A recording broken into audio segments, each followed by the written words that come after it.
Welcome to Daily Overdose.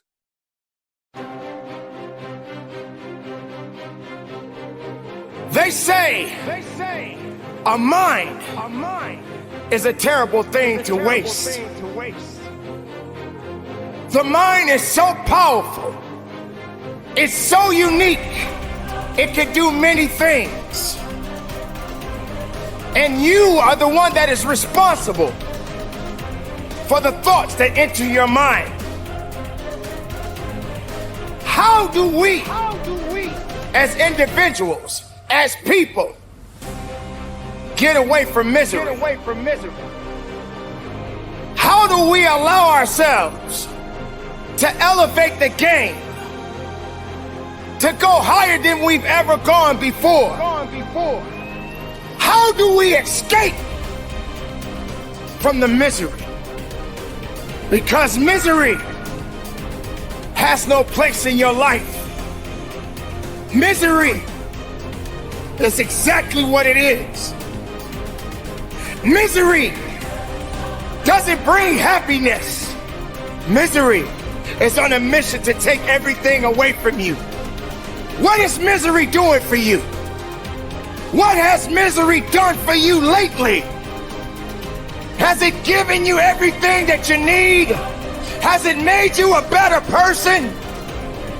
Do you feel that all you know is sorrow? Why do you allow misery to handcuff you, to chain you down? The mind is a powerful weapon. It belongs to you. And everything that you think, therefore you shall be. Be greater than your fears. Be stronger than your doubts. Because your mind is very powerful. Bring in the goodness. Absorb the right energy. Moving with a purpose. Conditioning your mind is what this is about. Every day it's not going to be a good day. But every day is a blessed day. Because you are above the ground. You are walking tall. There is no time for sorrow. There's no time to give up. This is the opportunity, an opportunity of a lifetime.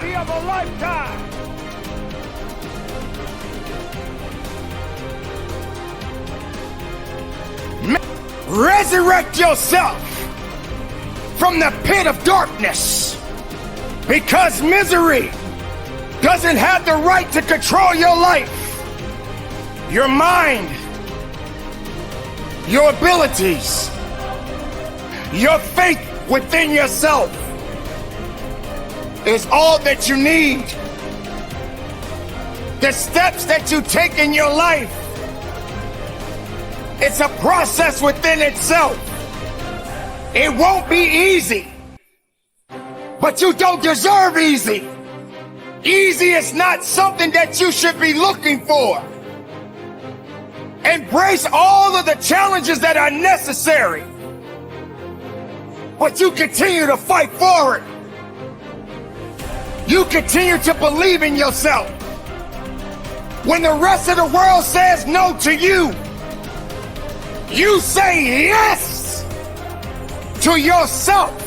You say yes, I believe.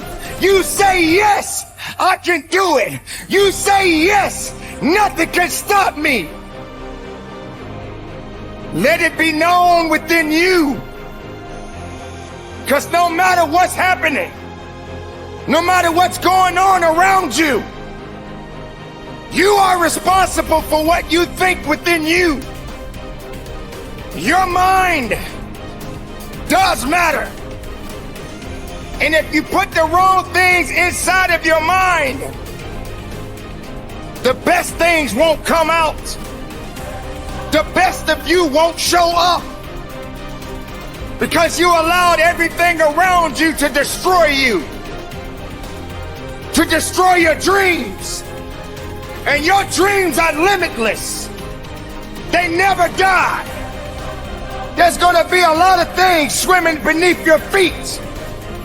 There's gonna be a lot of things that are gonna try to drag you down. But you're not in the business to drown. You're in the business to live. Do not starve yourself from the beauty of life. You must have the ability to nourish your mind. You must have the ability to nourish your soul. Are you ready to succeed?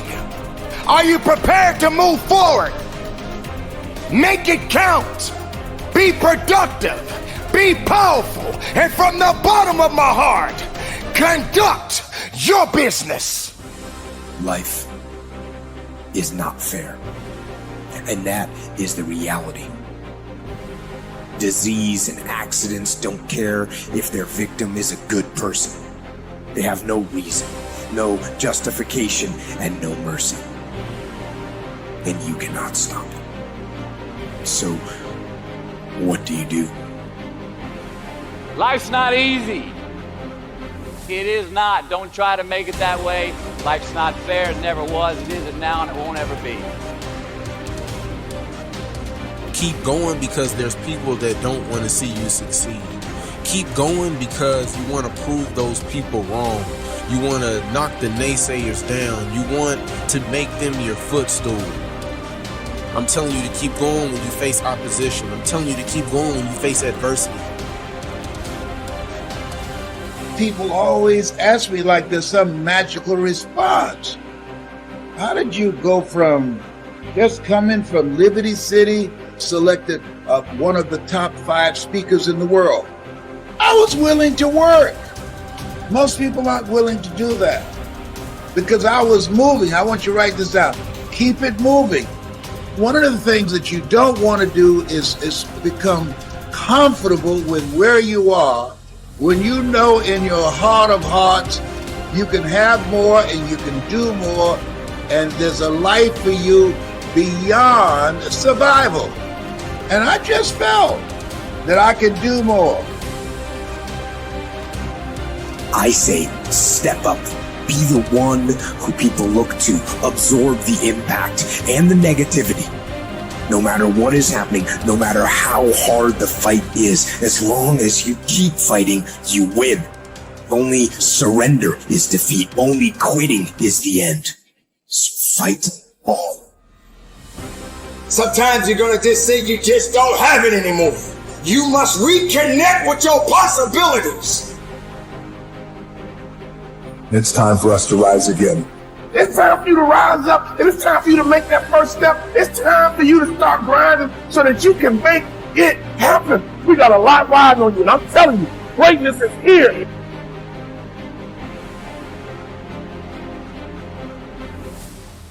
You can be and do whatever you want, and nobody can stop you. Nobody can stop you but you.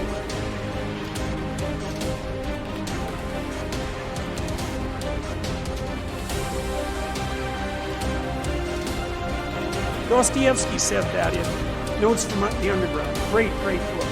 You know, he said, I love this. It was his an early criticism of the notion of a political utopia.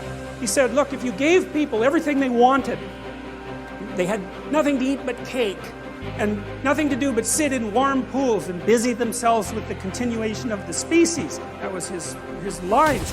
That the first thing they would do, well, maybe after the first week, was like go kind of half insane and smash everything up just so that something that they didn't expect would happen, so that they'd have something interesting to do. And it's so right, because you know, the utopian notion that if you just had all the material stuff you wanted, that you'd be, well, what would you be? What would you do?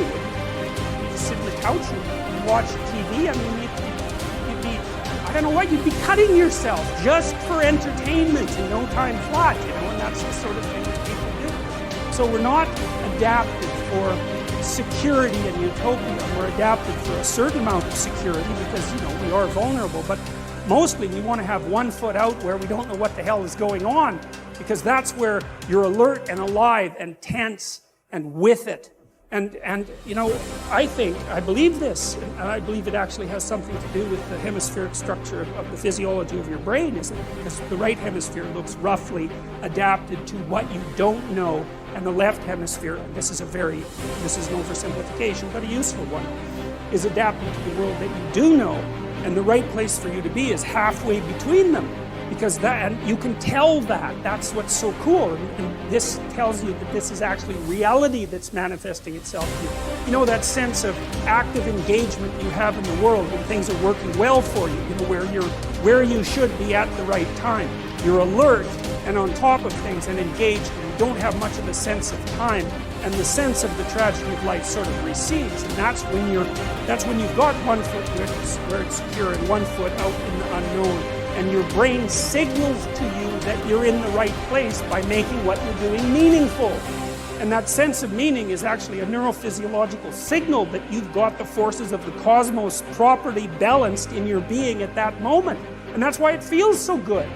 Now, well, what else could it possibly be? I mean, you know, our brain is capable of looking beyond our vision. That's what it's for. And that sense of engagement, there's no reason to assume that that's anything but a real signal. And you can reduce it. You could say, well, the problem with being where you know only is that you don't know everything. And that's going to be a problem in the future. And the problem with being where you know nothing is, that's just too much, man. Like, you know, you go into panic mode because anything can happen there and you can't handle it.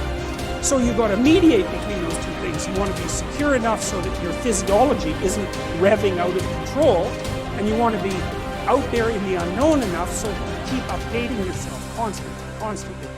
And that's the place where information flow is maximized. And you know that because that's where you are when you're having a really interesting conversation with someone, or you're gripped by a book, or you're really into a movie, or maybe something that you do as you know, apart from your work, or maybe even in your work, you're into it, and that's because you are in the right place at the right time, and your whole nervous system is signaling that to you.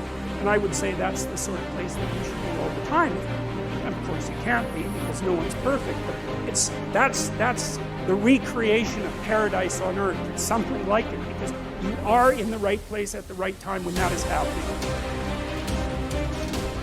I think people's relationship with time. We talk about relationships with humans. How's your relationship with your kids? How's your relationship with your wife? You know, your dad or your parents. But we never talk about a relationship with money and time. And your relationship with time is such a key component of your life, because when you get caught in a routine, time goes so quickly. When you understand that there are maybe only 28 summers left, and if you want to truly, you know, get as much experientially out of life, it just creates a tremendous amount of urgency. So, and the fear goes away. Because you're like, shit, man, nobody on the planet, like everybody, no one's going to be here in 100 years. Do I care what he thinks that, like, we're not going to be here in 100 years. So why wouldn't I take the chance? And it's just, I don't know. It's just so, I stopped writing it because I'm so aware of it. There's not a day that goes by when my head hits the pillow where I don't say to myself, like, you know, did I maximize the day, and am I aware of my mortality? And it might sound depressing, but it's not. For me, it's thrilling. It's thrilling. You have to make that decision for yourself. You have to decide, I'm going to pursue that path, which is going to be really, really hard and difficult and take many, many years and be a great sacrifice, or am I going to pursue being a great employee? Now, if you want to be a great employee, you've got to remember something. You're hired to help someone else achieve their goals, which is cool. There's nothing wrong with it. But if you don't understand that, you are not going to be a good employee. So you have a boss and they say, here's our goal for the quarter. You're going to help me get there. You work like hell to make sure that they achieve that goal. You're part of that team. That's very important. And then you keep moving up the ladder. And the great thing about that is if you're a good employee, you can also do very well. It's not the same as being an entrepreneur.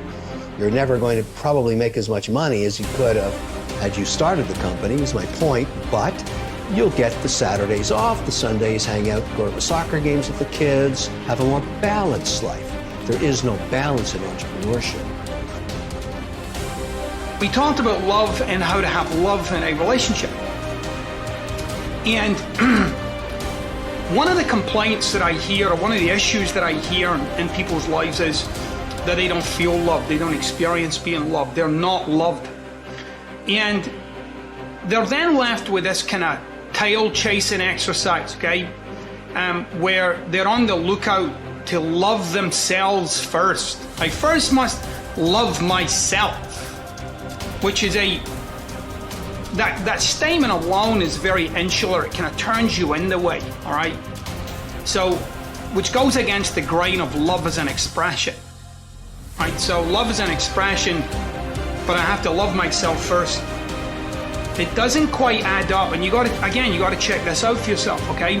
So, what we got to in my conversation with the client was that they themselves could see when they're being loved, that is when someone in their life says, I love you,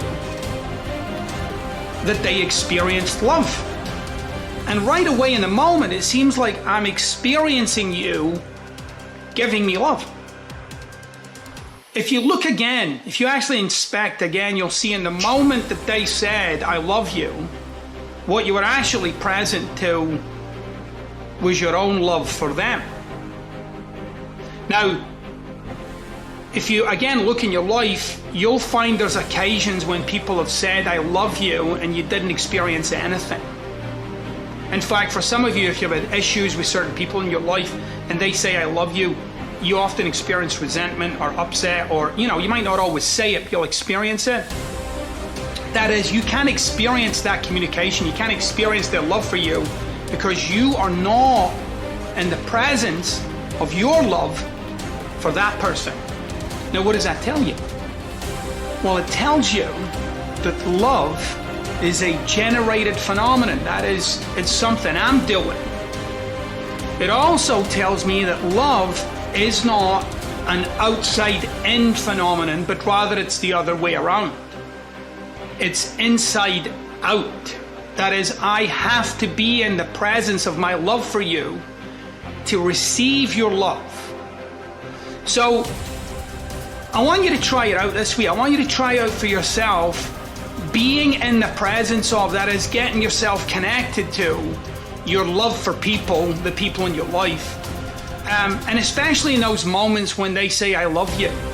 I want you to be present to it, like be there in the moment with it.